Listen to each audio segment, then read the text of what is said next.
Hello दोस्तों, कैसे हो? आई होप आप सब बढ़िया होंगे, मस्त होना भी चाहिए। दोस्तों, बीएसएससी कार्यालय परिचारित का आज का जो सेट रहेगा, सेट नंबर 6 रहेगा। इससे पहले हमने 5 करवा चुके हैं।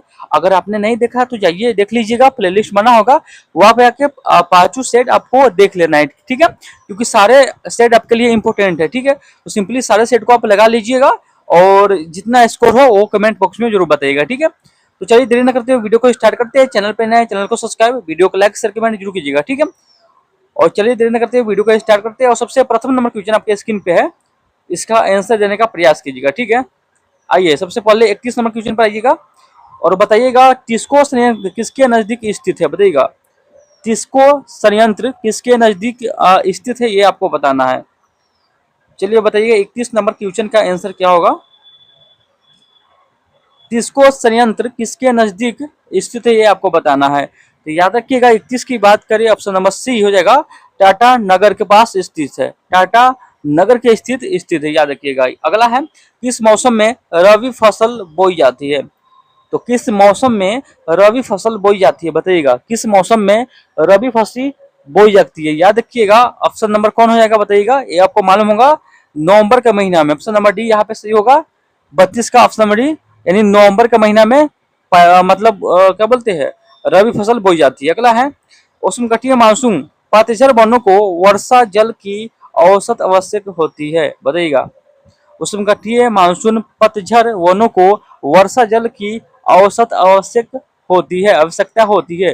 तो बताइएगा 33 का आंसर क्या होगा। याद रखिएगा 100 सेंटीमीटर से 150, 100 से 150 सेंटीमीटर। अगला है, भारत में सबसे बड़ा नदी पर निर्मित पुल कौन सा है? भारत में सबसे बड़ा नदी पर निर्मित पुल कौन सा है? बताइएगा 34 का आंसर क्या होगा। याद रखिएगा भूपेन हाजिरका सेतु, ऑप्शन नंबर ए यहाँ पे सही होगा। भूपेन हाजिरका सेतु, ऑप्शन नंबर ए यहाँ पे सही हो जाएगा, ठीक है? चलिए 35 नंबर क्वेश्चन है कि 35 नंबर क्वेश्चन, निम्न में से कौन सा अक्षांश बिहार में से होकर गुजरात है? बताइएगा गुजरता है यहाँ पे। निम्न में से कौन सा अक्षांश बिहार में से होकर गुजरता है? कौन सा होगा बताइएगा 35 का। याद रखिएगा इसमें ऑप्शन नंबर की बात करिए, ऑप्शन नंबर सी यहाँ पे सही होगा। करके देखा है जो बिहार से होकर गुजरता है, याद रखिएगा, ठीक है? कौन सा रेखा? करके रेखा, ठीक है? चलिए अगला है आपको स्क्रीन पर 36 नंबर क्वेश्चन, ठीक है? और इसका पीडीएफ आपको टेलीग्राम पे मिलेगा, ठीक है? कहा तो टेलीग्राम पर इसका पीडीएफ मिलेगा, तो वहां जाकर सिंपली डाउनलोड कीजिएगा और सेट फिर से लगाइएगा, ठीक है? सूची वन, सूचीबद्ध राजनीतिक दलों को सूची 2 में उनके स्थापना के वर्ष के साथ सुमेलित कीजिए, ठीक है? यहाँ पे सूची 1 है और यहाँ पे सूची 2 है। यहाँ पे बोल रहा है आपके स्क्रीन पर कि भारतीय कम्युनिस्ट पार्टी की स्थापना कब हुआ था, ये आपको बताना है। चलिए 36 नंबर क्वेश्चन का आंसर बताइए क्या हुआ। 36 नंबर क्वेश्चन का, भारतीय कम्युनिस्ट पार्टी की स्थापना की बात करें 1964 हो जाएगा, ठीक है? यहाँ पे भारतीय कम्युनिस्ट पार्टी की बात करें यहाँ पे मार्क्सवाद, तो यहाँ पे हो जाएगा ऑप्शन नंबर ए में हो जाएगा, ठीक है? भारतीय कम्युनिस्ट पार्टी, तो यहाँ पे कौन सा हो जाएगा, याद रखिएगा 1925 हो जाएगा यहाँ पे, ठीक है? बहुजन समाज पार्टी की बात करें, ऑप्शन नंबर 4 हो जाएगा 1984। और all India Trinamool Congress AITC की बात करें तो यहाँ पे हो जाएगा 1998, याद रखिएगा, ठीक है? चलिए यहाँ पे ऑप्शन नंबर ए इसका कोटि में सही हो जाएगा, ठीक है? चलिए आगे देखते हैं।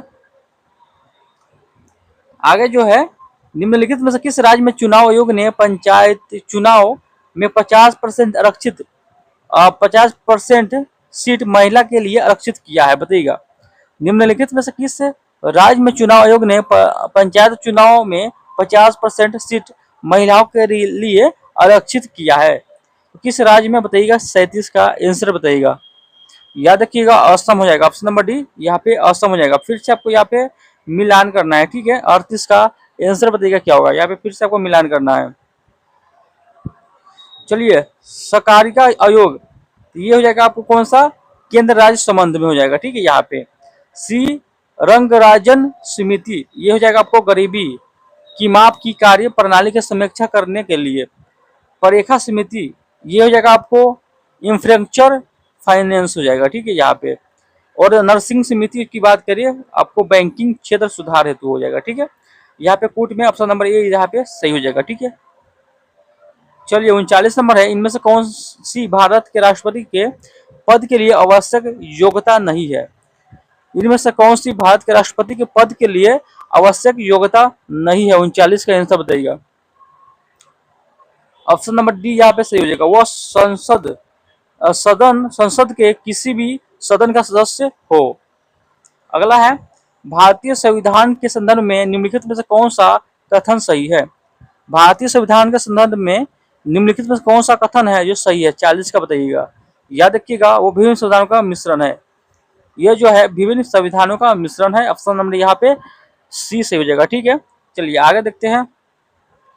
आगे जो है आपको भारतीय संविधान कौन सा अनुच्छेद के अनुसार उपराष्ट्रपति राष्ट्रपति के रूप में कार्य अथवा उनके कृतियों का निर्वहन कर सकता है। बताइएगा इसका आंसर क्या होगा।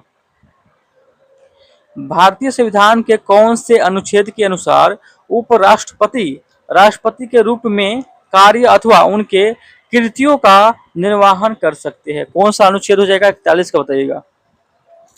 याद रखिएगा, अनुच्छेद 65 हो जाएगा यहाँ पे। ठीक है, किस इकाई का मूल्य कागजी स्वर्ण के रूप में किया जाता है। किस इकाई का मूल्य कागजी स्वर्ण के रूप में किया जाता है। 42 का बताइएगा। याद रखिएगा, एस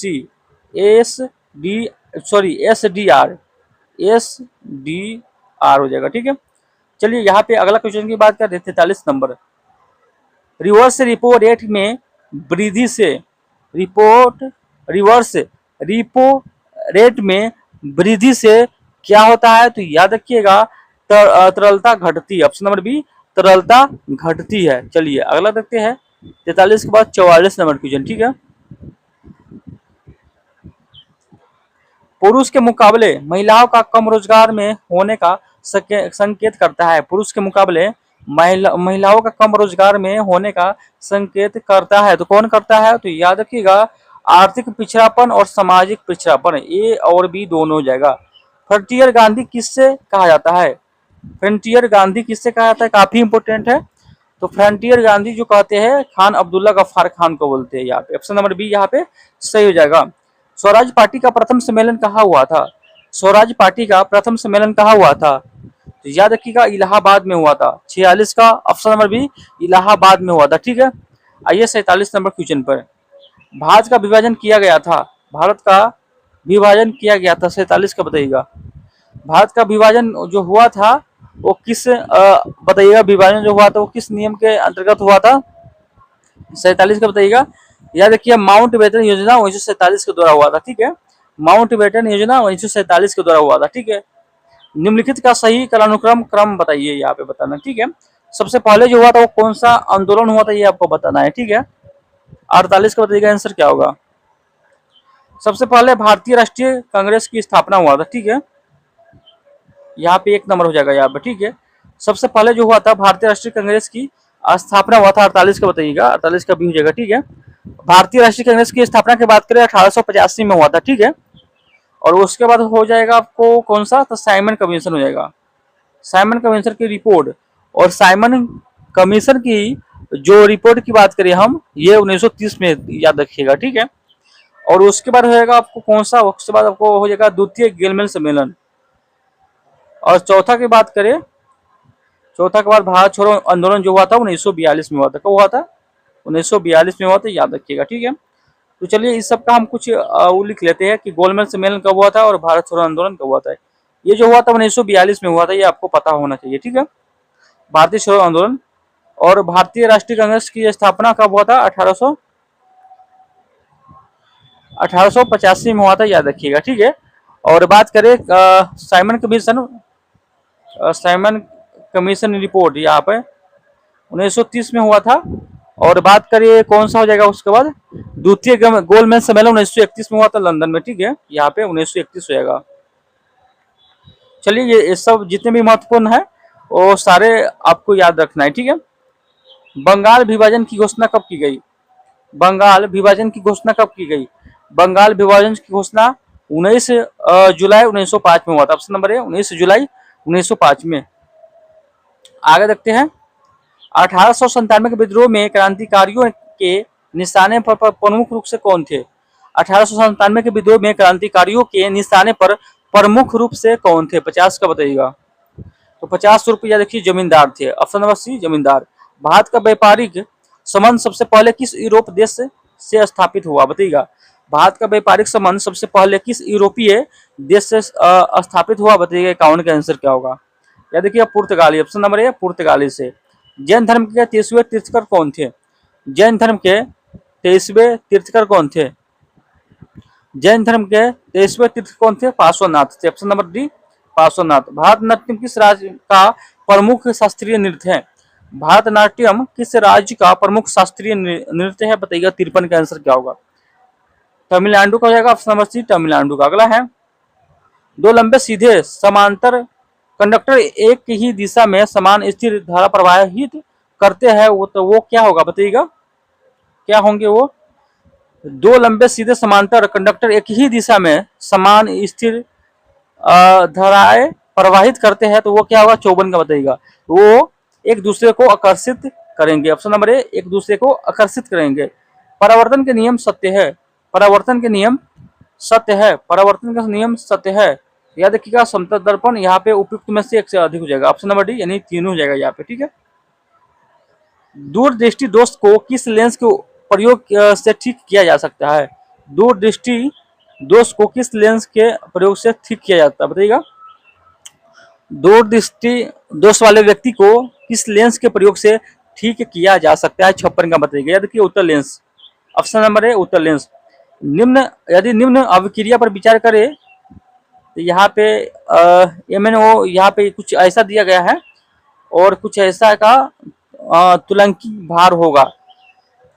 इसका भार बताना है आपको। ठीक है। तो चलिए 57 का देखते हैं यहाँ पे आंसर क्या होगा। तो यहाँ पे भार बताइएगा यहाँ पे क्या होगा? 57 का। ठीक है। 57 का ऑप्शन नंबर तुलंकी भार बराबर अनुभार बाई 5 हो जाएगा। ठीक है। यानी ऑप्शन नंबर डी यहाँ पे सही हो जाएगा। रासायनिक शास्त्र में सार्वभौमिक घुलनशील घोल है। रसायन शास्त्र में सार्वभौमिक घुलनशील घोल है। बताइएगा। 58 का आंसर क्या होगा? 58 का देखिए जल हो जाएगा। ठीक है। निम्न में से किसे अनबुझा चूना कहते हैं? निम्न में से किसे अनबुझा चूना कहते हैं? बताइएगा। इसका आंसर क्या होगा? 59 का बताइएगा। याद रखिएगा CaO को। ठीक है। एक कार बैटरी में प्रयुक्त विद्युत अपघटन होता है। बताइएगा। एक कार बैटरी में प्रयुक्त विद्युत अपघटन होता है, क्या होता है? 60 का बताइएगा। याद रखिएगा सल्फ्यूरिक अम्ल होता है। ऑप्शन नंबर बी सल्फ्यूरिक अम्ल हो जाएगा। ठीक है। आइए 61 नंबर क्वेश्चन पर देखते हैं। निम्न में से कौन सा मादा प्रजनन तंत्र का भाग नहीं है? निम्न में से कौन सा मादा जो है प्रजनन तंत्र का भाग नहीं है? 61 का बताइएगा। 61 शुक्रवाहिनी हो जाएगा। ऑप्शन नंबर सी शुक्रवाहिनी। अनुवंशिकता की सबसे छोटी इकाई क्या है? अनुवंशिकता की सबसे छोटी इकाई कौन है? जीन हो जाएगा। Option number C gene. पर्यावरण संरक्षण के बारे में जागरूकता फैलाने में सहायक पुस्तक लाइलेट स्प्रिंग के लेखक कौन है? बताइएगा। पर्यावरण संरक्षण के बारे में जागरूकता फैलाने में सहायक पुस्तक साइलेंट स्प्रिंग के लेखक कौन है? बताइएगा। 63 का आंसर क्या होगा? याद रखिएगा। Option number B Rachel Carson हो जाएगा। रेचेल कार्सन हो जाएगा। ऑप्शन नंबर बी यहाँ पे सही हो जाएगा। अगला है, सन 1931 में बिहार समाजवादी पार्टी की गठन किसने किया? सन 1931 में बिहार समाजवादी पार्टी का गठन किसने किया? बताइएगा। किसने किया? तो फूलन प्रसाद वर्मा। फूलन प्रसाद वर्मा। ऑप्शन नंबर ए यहाँ पे सही हो जाएगा। अगला है, डॉक्टर राजेंद्र प्रसाद को 9 अगस्त 1942 को गिरफ्तार करके कहाँ भेजा गया? डॉक्टर राजेंद्र प्रसाद को 9 अगस्त 1942 को गिरफ्तार करके कहाँ भेजा गया? बताइएगा। कौन सा जेल में भेजा गया? बताइएगा। 65 का आंसर क्या होगा? तो याद रखिएगा। यहाँ पे बात करिए तो ऑप्शन नंबर डी यानी बांकीपुर जेल हो जाएगा। Option number D Bankipur jail में भेजा गया था। याद रखिएगा। ठीक है। हाल ही में राष्ट्रपति द्रौपदी मुर्मू द्वारा राज्यसभा के लिए नामित 4 सदस्यों में निम्नलिखित में से कौन शामिल नहीं है? बताइएगा। 66 का कौन शामिल नहीं है? तो याद रखिएगा असीम कुमार घोष। रेलवे सुरक्षा बल जिसको RPF बोलते हैं, पहली महिला महानिर्देशक के रूप में किसे नियुक्त किया गया? RPF की पहली महिला महानिर्देशक के रूप में किससे नियुक्त किया गया? बताइएगा। 67 का आंसर क्या होगा? याद रखिएगा Sonakshi Sonali Mishra. Option number C हो जाएगा सोनाली मिश्रा। अगला है, विश्व पुर्तगाली भाषा दिवस कब मनाया जाता है? विश्व पुर्तगाली भाषा कब मनाया जाता है बताइएगा। विश्व पुर्तगाली भाषा दिवस कब मनाया जाता है? तो याद रखिएगा ऑप्शन नंबर बी 5 मई को। अगला है भारत द्वारा हाल ही में घोषित पहली जीनोम संपादित चावल की किस्म किस तकनीक का उपयोग करके विकसित की गई है? भारत द्वारा हाल ही में घोषित पहली जीनोम संपादित चावल की किस्में किस तकनीक का उपयोग करके विकसित की गई है? बताइएगा 69 का आंसर क्या होगा? तो याद रखिएगा ऑप्शन नंबर सी यहाँ पे सही हो जाएगा। CRISPR चेस यानी जीन संपादन तकनीक, जिसको बोलते हैं जीन संपादन तकनीक। चलिए अगला देखते हैं।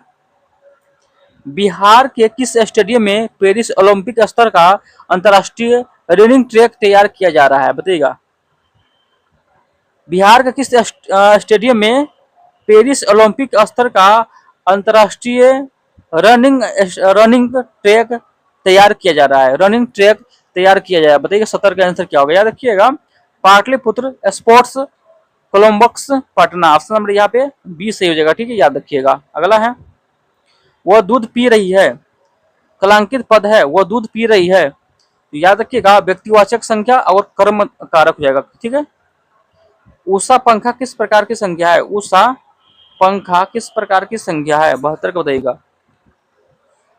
उषा पंखा किस प्रकार की संख्या है? बताइएगा 72 का आंसर क्या होगा? 72 का याद रखिएगा ऑप्शन नंबर ए हो जाएगा, यानी व्यक्तिवाचक हो जाएगा। ठीक है, ऑप्शन नंबर ए व्यक्तिवाचक। चलिए अगला रखते हैं 73 नंबर। मध्य पुरुष सर्वनाम है, मध्य पुरुष सर्वनाम है बताइएगा। मध्य पुरुष सर्वनाम है तो तू है। ठीक है, अग्नि का विशेषण शब्द है, अग्नि का विशेषण शब्द है। याद रखिएगा आग्नेय। ठीक है, संस्कृति शब्द का विशेषण है, संस्कृति शब्द का विशेषण है। बताइएगा 75 का। याद रखिएगा सांस्कृतिक, सांस्कृतिक। अगला है राम पेड़ से गिर गया, कलांकित शब्द में कारक भेद के उचित विकल्प को चुनिए। बताइएगा 76 का। याद रखिएगा अपादान कारक है। हिंदी में कारक कितने प्रकार के होते हैं? हिंदी में कारक कितने प्रकार के होते हैं? हिंदी में कारक 8 प्रकार के होते हैं। कु उपसर्ग का अर्थ क्या होता है? कु उपसर्ग का अर्थ होता है, कु उपसर्ग का अर्थ क्या होता है? तो याद रखिएगा बुरा होता है। ठीक है, निरपराध में उपसर्ग है, निरपराध में उपसर्ग है तो याद रखिएगा नीर हो जाएगा। ऑप्शन नंबर बी नीर। अगला है थकावट शब्द में डायरेक्ट प्रत्यय है, थकावट शब्द में कौन सा प्रत्यय है? बताइएगा 80 का बताइएगा। याद रखिएगा आवट, थकावट यानी आवर्त इसमें लगा हुआ है। वेदोक्त शब्द का सही संधि विच्छेद होगा, वेदोक्त, वेदोक्त शब्द का सही संधि विच्छेद होगा। बताइए 81 का। याद रखिएगा वेद प्लस उक्त। अगला है अवेशन का शुद्ध संधि विच्छेद होगा, अन्वेषण का शुद्ध संधि विच्छेद होगा। बताइएगा यहाँ पे 82 का। याद रखिएगा अनुप्रस्थ एसन। ऑप्शन नंबर डी अनुप्रस्थ एसन। गुरु दक्षिणा शब्द में कौन सा समास है? गुरु दक्षिणा शब्द में कौन सा समास है?